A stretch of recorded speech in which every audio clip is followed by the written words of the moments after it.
Alright, I just got back from the gun shop and I am now the proud owner of an SR1911. Of course, you know, it's already been out of the bag a million times because I have to handle it and get the serial number off of it and all that good stuff. But I did my homework, and every time 1911 came out, I wanted it. So I finally decided that the Ruger was the one I wanted.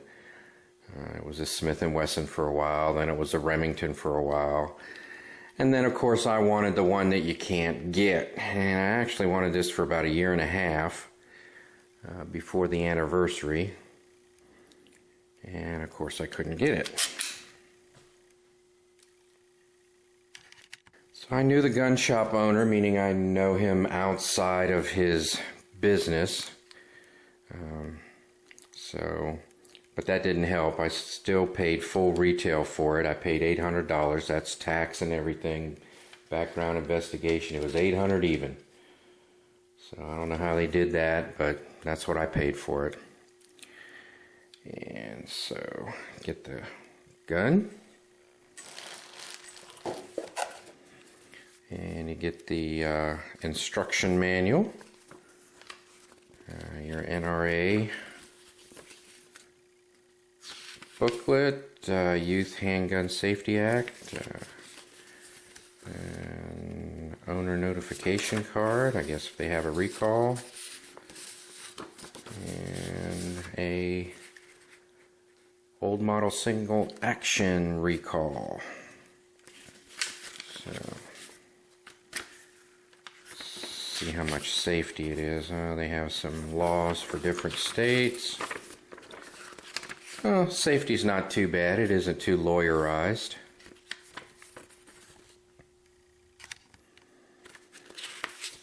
So I will read this. Shows you how to use the lock.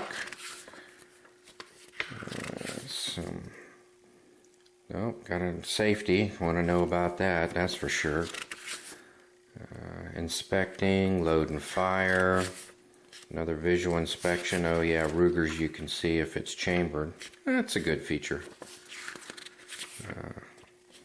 Decocking the pistol, unloading, reloading. So clear a malfunction, minimize jams. Oh, disassembly. Because what's the first thing you're going to do when you buy a new gun? Well, you're going to take it apart.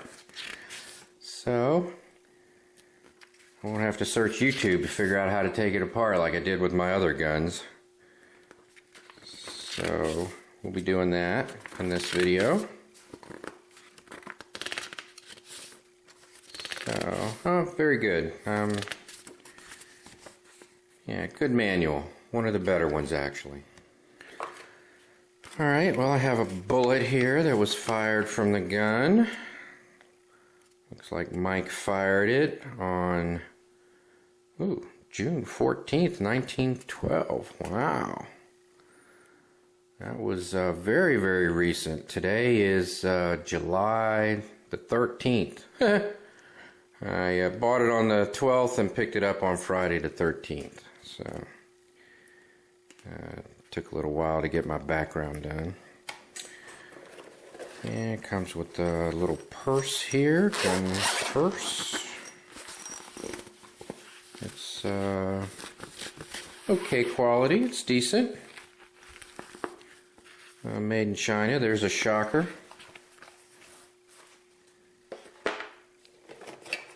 I already taken the decals off the magazine, so this is a little bit staged. You get 2 magazines. You get a 8 round and a 7 round, so you can carry 9 or carry 8. Have your tool to disassemble the gun with. This will compress the bushing and rotate the barrel lock right here. And you get your required gun lock. So that's nice. So I will check everything, make sure it's all good. Clear. It's only been factory fired, and that's why I'm taking it apart to inspect it and clean it. I saw some dirt in there. They definitely fired it, and I'll show you that. So we will get, we need to move the barrel bushing out of the way, but that requires the recoil spring plug to be compressed. So let's do that. Rotate this guy carefully.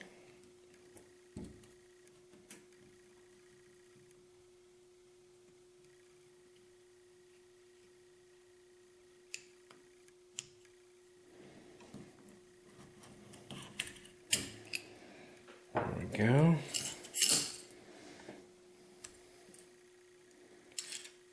Let's see, that's not going to come out, so what's next? Yeah, we need to line this up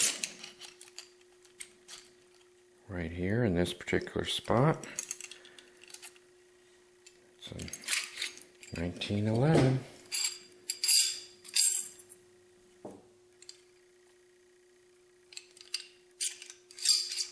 Oh yeah, the barrel rotates, I recall.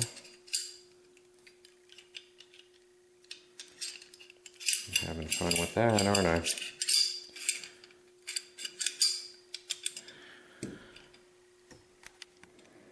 I left the barrel bushing in there. I need to take that off. Great move on camera. So, and then there you go. Field stripped. So, and let's see if we can get in there. I guess that's way too difficult to see on camera, but it is in fact dirty. So I have my LED light on there, and you can see a little bit of dirt. The slide assembly is interesting. It's very modern, but instead of having the old method, all the different piece parts and everything, they have a nice little capture piece here. Just compress the firing pin and remove that, apparently. Not 100% sure, that's what I'm just figuring. So I will clean this up and then get it dirty again, because I'm real excited. I can't wait to shoot it. So I can see where the manufacturer test fired it. There's some residue, some carbon residue from the gunpowder burning. Looks to be in good shape. It's dry. There's no lubricant anywhere, which is the reason I was taking it apart, make sure there wasn't grease in the barrel. Kind of old school. They used to ship guns all packed, kind of military style. I did notice the magazine release is extremely harsh. I mean, my gosh. You need to be strong, man, to release the magazine. And also, one of the magazines actually doesn't go in well. I've had problems with Ruger magazines like that. They function perfectly, but see how it's not dropping out? And also, if you try and put it in, it won't go in. Whereas if you take the other magazine, it just goes right in. And what I've discovered is it's bent in a little bit right there to clear the magazine locking mechanism that goes in this piece right here. So the other one, it's way too dark to see in there, but the other one, it's just bent out a little bit too much, so when it comes in contact with the magazine lock, it really doesn't push it out of the way or ride over top of it. So I pushed it in a little bit. It's too dark to see in there. So I'll have to take care of that. I'm not going to send it back to Ruger for that. But it's clearly a very tight fit. And then of course it's tight all the way on the release. You have to pull it out, it doesn't drop out. So I don't like that, you know, but hey, what the heck, you know. It's all good. Alright, I'm going to perform a reassembly here. Hopefully it goes smoothly. We'll put the barrel back in the slide. Put the spring back in. So I'll set that up. And I'll put the slide back on.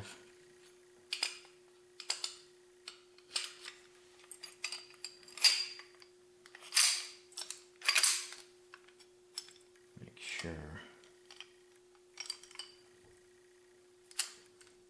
Well, that lined up fairly well. Cool. Of course, now I can't get it in.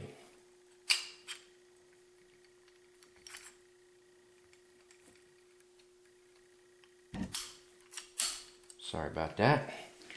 Not thinking. But let's see. I'm gonna have to rotate this guy all the way around here.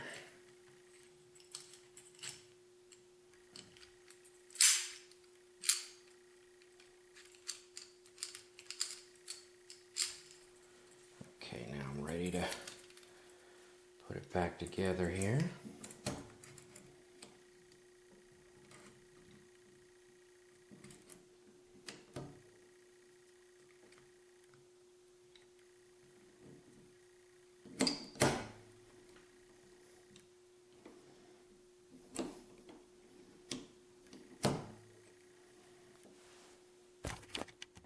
Had to get a better grip. Camera was actually in the way. Oops.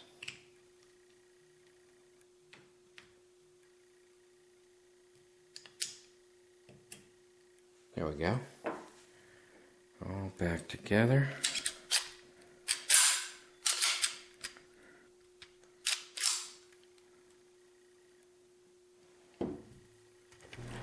Well, I fixed the magazine. Now it just falls right out. As seen on TV. What did I do? Here's the large capacity. That one was working fine all along. What did I do? Well, there's a little divot right here. I noticed on this one, so I put it in my vise. I have some rubberized soft jaw vise, and I just amplified that divot a little bit, and believe it or not, I only moved it about 40 or 50 mils, really, not even 1/10 of an inch. And it was still, I still had some friction going in there. So I ended up squeezing. I noticed it was fatter up here, so I squeezed it in my soft jaw vise. I just put it in there and squeezed it up. And now it just works perfectly. Just those two little things made all the difference in the world. So now let's ammo this magazine up to make sure that it'll function properly. So let's see if it'll hold 7 rounds like it should. We're going in okay. And that's how the top is where I was having the problems. I would say I'm not really, I'm not really interfering.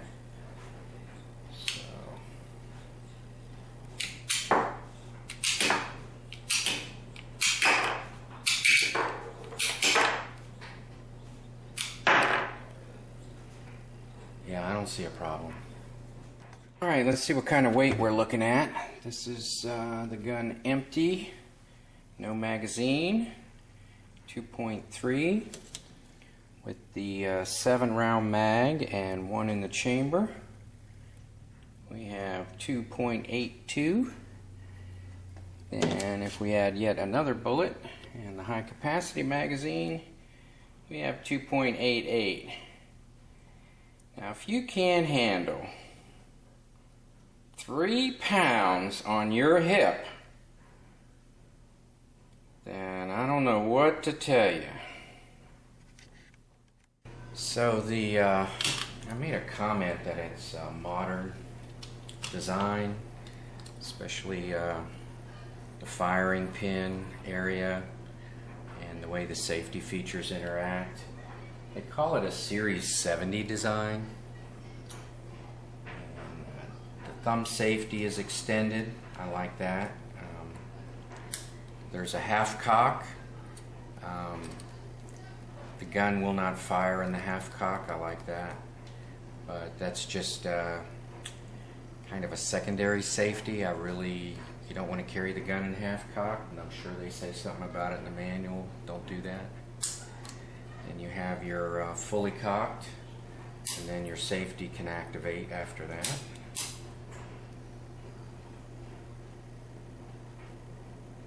So it's single action, it's 5-inch stainless steel barrel. It's bead blasted. It has side serrations. It has a rear grip serrations to fit in the palm of your hand when you're squeezing it into your hand. It's smooth on the foreside. Has a skeletonized trigger. I actually like the solid, believe it or not. Same thing with the hammer, skeletonized, but I actually like solid, believe it or not. The ejection port is elongated. Another thing I noticed is that the thumb safety is integrated into the frame here. So it's not stacked. That's pretty nice. I like that.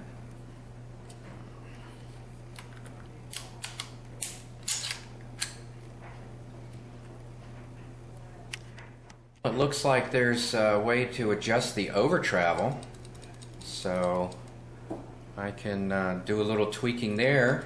I love to mess with stuff, so I'll get it to the way I like it. All right, the grips appear to be wood. Could be plastic, but it feels like wood to me. Well, we have 3-dot sights. It says Novak on the top up here. And it looks pretty low to me. I was surprised. I thought it'd be much higher, but it's not. Well, there's some other features that I can only talk about because my lighting is not all that great. But there's internal extractor. I like that. There's a safety plunger. I like that. There is the ejector bar, so when this thing comes back, something's going to happen. I can tell you that. Boy, that thing is sharp. I like that. My only complaint without firing it and actually using it is the magazine release seems like it's really, it's like a Harley Davidson clutch pull. It's just unnecessarily hard. So anyway, big whoop, right? Shouldn't get in a firefight to begin with. So I mean, that's awesome. That is awesome. So I'm very, very happy. I can't wait to put some lead downfield. And I shoot lead, by the way. I guess the inspector's green here, but I shoot lead bullets. I like lead. So anyway, so there's my initial impression of the Ruger SR1911. I really hope this individual is a good shooter. I mean, I'm sure it shoots well in general, but you know how guns are individuals, so hopefully it'll work out great. I have some factory loads I'm going to shoot to start off with, and now that I have it all cleaned up, and then I'll start shooting some lead. I like 230 grains going about 800 to 830 feet per second, which is usually a couple of grains of bullseye, and a large pistol primer. Federal, I prefer Federal, even though I've used CCI pretty much all my life. So I cannot wait. I am really excited about this.